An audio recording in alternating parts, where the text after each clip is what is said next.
आज हम इतना ही करेंगे। मेरा अभी भी सजेशन है, क्योंकि अब कुछ चीजें ये हैवी होने लगेंगी या हैवी लगेंगी, क्योंकि ये चैप्टर ऑलमोस्ट फिजिकल केमिस्ट्री का सबसे मुश्किल चैप्टरों में काउंट किया जाता है। इक्विवेलेंट कॉन्सेप्ट को सबसे ज्यादा मुश्किल चैप्टर कंसीडर किया जाता है, क्योंकि बच्चों को ये कम समझ में आता है। लेकिन अब फिर वही है, तुम्हारे पास दो रास्ते हैं। सर ये मुश्किल होता है, हाँ मुश्किल होता है, तो सर हमारे लिए भी मुश्किल है, छोड़ देते हैं, जैसे दुनिया छोड़ेगी वैसे हम भी छोड़ देंगे, बात तो सही है। दूसरी बात, सर ये मुश्किल होता है, हाँ मुश्किल होता है, तो सर बहुत सारे लोग गड़बड़ करते होंगे, हाँ बहुत सारे लोग गड़बड़ करते हैं। सर बहुत सारे लोग छोड़ भी देते होंगे, हाँ बहुत सारे लोग छोड़ भी देते हैं। सर अगर हमने सीख लिया तो, अगर आपने सीख लिया तो आप बहुत सारे लोगों से आगे निकल जाएंगे। इसको थोड़ा सा समझने की कोशिश करो, ये बड़ा बेसिक सा कॉन्सेप्ट है। एक पेपर है, उस पेपर में पहला सवाल आया आसान सा,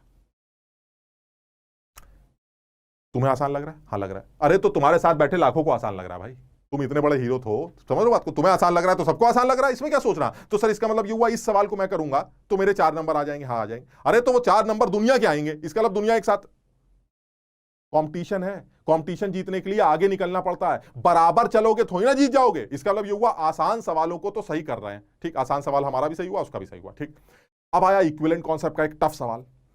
सर ये तो बहुत सारे लोग छोड़ के गए थे, हाँ हाँ यार ये तो तुम सही करो, बहुत सारे लोग छोड़ के। अब सर हमने तो सीखा था, आपने सीखा था तो आपके 4 नंबर ऊपर आ गए।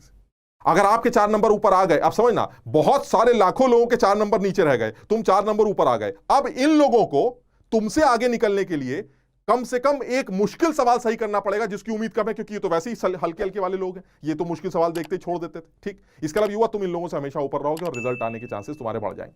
लेकिन इसमें एक बहुत बड़ी कमी ये है कि सर कहीं ऐसा अगर हमसे गलती हो गई कि वो जो आसान सवाल था वो हमसे गलत हो गया।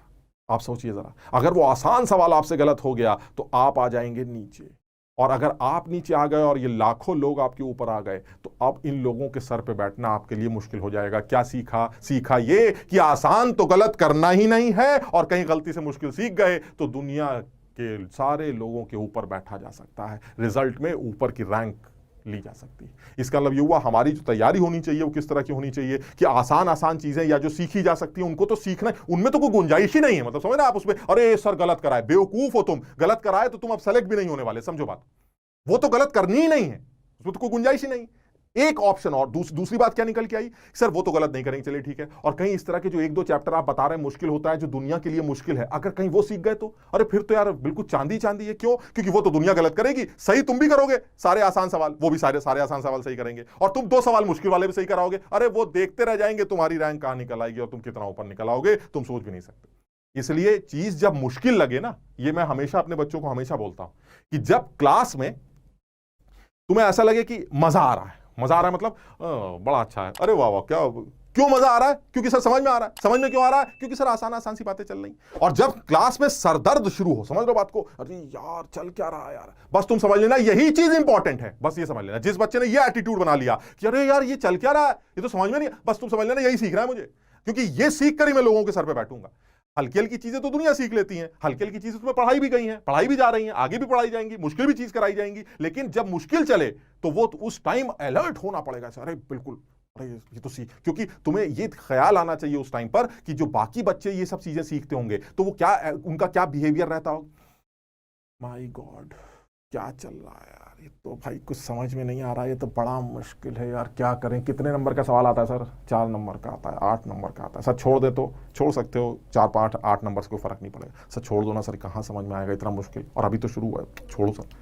तुम सोचो तुमने क्या पूछा, सर ये कितने नंबर का आता है? 4 नंबर का आता है। सर अगर ये सही हो जाए तो लाखों लोगों के ऊपर आ जाओगे। सर बस यही सीखना है मुझे।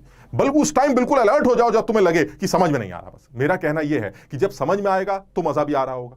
जिस टाइम पर समझ में आना बंद हो जाए, क्यों? क्योंकि वो मुश्किल चीज है, उस टाइम अगर वो बंद हो तो अपने आप को इस तरह से जगाओ कि नहीं नहीं नहीं मुझे सीखना है भाई, क्योंकि यही तो मुझे सिलेक्ट कराएगा, यही तो मेरी रैंक टॉप 100 में लेके आएगा। इसलिए कोशिश करो कि मुश्किल चीजों के टाइम पर जब आपको ये लगने लगे अरे बस समझ लेना, ना ना ना ऐसा लग ही नहीं सकता मुझे, पानी वानी पियो, मुंह पे पानी मारो और पढ़ो उसको सीखो, क्योंकि वो तुम्हें बहुत ऊपर लेके जाए। तो मेरी इस बात से मैं आज की बात खत्म करता हूं।